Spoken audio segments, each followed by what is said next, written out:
all the things.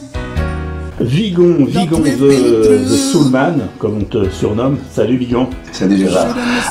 Tu es né le 13 juillet, la veille du 14, en 1945, hein, donc à Rabat. Je préparais la fête. Ce surnom hein, qui te vient de la petite enfance, de l'école. Oui, c'est ça. Alors, tu peux raconter l'anecdote, tout le monde peut-être la connaît. De toute façon, je parlais pas bien le français.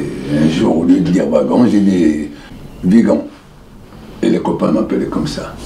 Et c'est toi qui as choisi de garder ce surnom quand tu as attaqué la scène, que tu as... Quand j'ai attaqué la scène au Golf Drouot, par exemple, je suis arrivé, j'ai dit à Henri, il m'a dit, je peux chanter, il m'a permis de chanter, bien sûr, et il m'a dit, reviens vendredi, je mets ton nom pour le concours.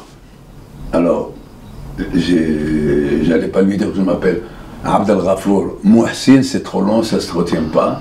Je lui ai dit le nom que les copains m'ont toujours donné, Vigon. Au Maroc, déjà, tu as commencé la musique. Alors, tu as découvert la musique comment? Sur les bases américaines ou... Sur les bases américaines, parce qu'après la guerre de 1945, les Américains se sont installés. Il y avait 3 ou 4 bases américaines et il fallait animer les troufions. Et moi j'avais un petit orchestre, on allait tous les samedis là-bas animer. Alors quand on arrivait c'était nickel. Tout le monde garde à vous, bien habillé. À la fin de la soirée on les retrouvait tous sous les tables. Ça veut dire qu'il y avait de l'ambiance. Tu évoquais le Golf Drouot là tout à l'heure, donc c'est les années, c'est en 1960. 64. 64, exactement. Alors comment tu as découvert ce lieu? Au Maroc, nous avions un journal qui s'appelle Cinémonde à l'époque. Oui. Et dans ce journal, il y avait la dernière page, elle était consacrée au Golf Drouot et tous les nouveaux groupes qui se produisaient là-bas. Alors, comme on s'intéressait à la musique, on lisait et on s'intéressait, enfin, on aimait ce journal pour ça, que pour ça. Et le jour où je suis arrivé à Paris, je travaillais et le dimanche, la seule distraction que j'avais c'était la piscine. Il y avait une piscine à la gare de Lyon, j'allais tous les dimanches et un dimanche quand j'y étais, j'ai vu fermer pour travaux. J'ai dit à mon copain Dominique qui était avec moi, Dominique Ayot, je lui ai dit si on allait au golf, parce qu'on dit que là-bas il y a des orchestres, enfin j'étais bien au courant, mais je n'ai jamais été. Il m'a dit d'accord, on a été chez les Drouot à la station, paf, on arrive, on voit la queue, on fait la queue comme tout le monde, on paye. Et dès que j'ai mis le pied là-bas, j'ai dit quel merveilleux endroit. Tout le monde bougeait. Il y avait cet après-midi Ronnie Bird qui se produisait là-bas. Et j'étais comme un fou. Et je vois Henri qui passe devant moi. Je lui dis bonjour monsieur Henri, vous dites que tout le monde peut chanter ici. Il m'a dit mais du rock. J'ai dit oui, je peux chanter du rock. Il m'a pris par la main, il m'a mis sur la scène. J'ai chanté 2 chansons, Tutti Frutti et Longton Staley de Little Richard. Et il m'a dit reviens vendredi. C'est là où il m'a dit comment tu t'appelles, je veux mettre ton nom sur la liste à la craie. Hein. Ce soir nous avons Vigon, les Murators, ceci, cela. Et j'ai été le vendredi, et quand j'ai chanté, je descends de la scène et je vois 4 personnes, musiciens, les Lemons. Il m'a dit voilà, nous on cherche un chanteur, tatatati, paratata. Je n'ai rien, moi j'ai pas d'orchestre, j'ai rien du tout. Et ce qui me faisait rire, c'est qu'il me montrait le matériel. Il m'a dit nous avons une guitare Gretsch, une batterie Gretsch, un Farfisa, enfin, il me parlait de matériel alors que moi je connaissais rien du tout à tout ça. Au Maroc, on avait un piano, des guitares fabriquées à la main. Et on a répété et on a planté la tente au Golf Drouot. Tous les vendredis, après-midi, soir, samedi après-midi, soir, et le dimanche après-midi.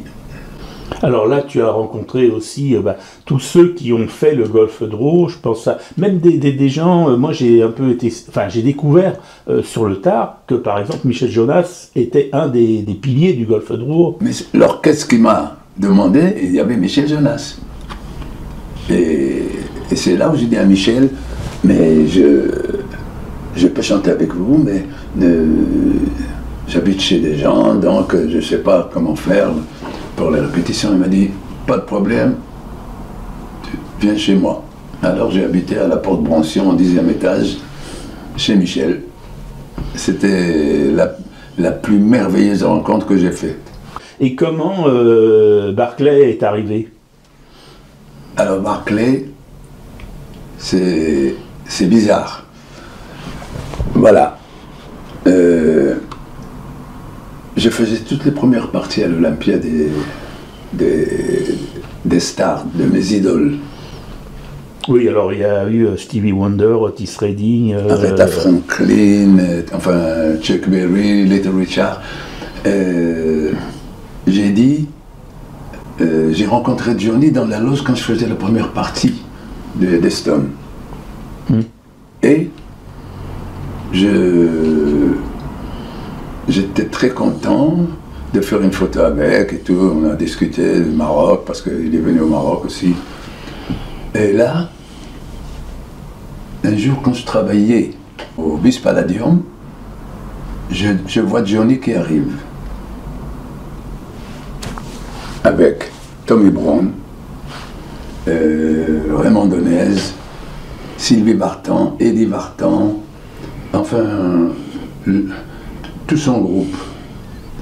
Moi je croyais qu'il est venu pour nous écouter. En même temps ils nous ont écoutés et une fois que je suis descendu de scène, Johnny m'a demandé, je peux te parler vivant? J'ai dit oui, et on a été dans la loge, il m'a dit j'ai besoin des cuivres là, l'orchestre. J'ai dit pas de problème, Johnny c'était mon idole. Je ne peux pas refuser. Bis Palladium, on nous donnait 50 francs et lui, il payait 250 francs le tarif syndical. Bon, j'ai eu une idée qui m'a... C'est pas une idée, c'est dans ma vie, c'est dans mon... Dans ton destin, dans ton parcours. Dans mon parcours. J'ai dit, tout ce qu'on a fait, on travaillait pendant 2 ans, tous les soirs au golf, au Bis Palladium aussi.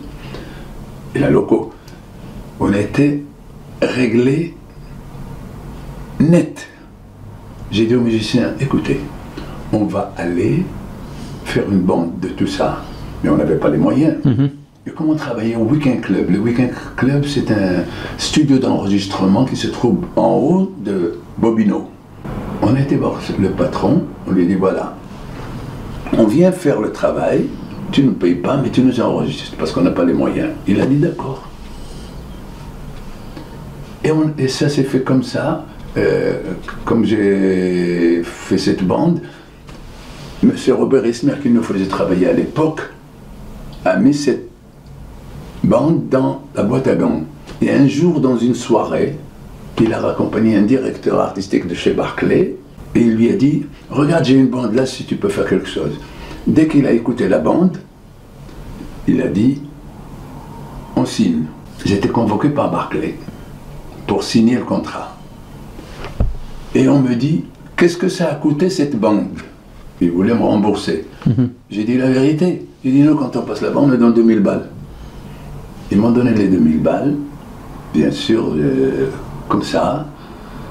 J'ai signé, mais on était tellement contents de signer chez Barclay et de faire un disque, parce que tout le monde veut signer, tout le monde veut faire un disque, et sans rien payer pour 2000 balles, c'était rien, même à l'époque. Et le disque est sorti, ça nous fait beaucoup de pubs, ça a marché. Voilà, c'était Harlem Shuffle. Alors, moi novice, quand tu as signé chez Atlantic Records... Quand on me dit Atlantic, c'est encore mieux que chez Barclay. Mais on est passé par eux.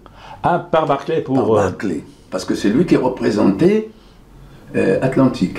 Et en plus de ça, je faisais toutes les tournées, enfin, l'Olympia, Forêt Nationale, Paradiso en Hollande et le Théâtre Olympique au Drôme. Ils m'ont mené avec eux. J'étais très heureux d'être avec mes idoles. Like I understand you, Baby, I know the difference between right and wrong. I ain't gonna do nothing to upset our happy home. Don't get so excited when I come home late at night.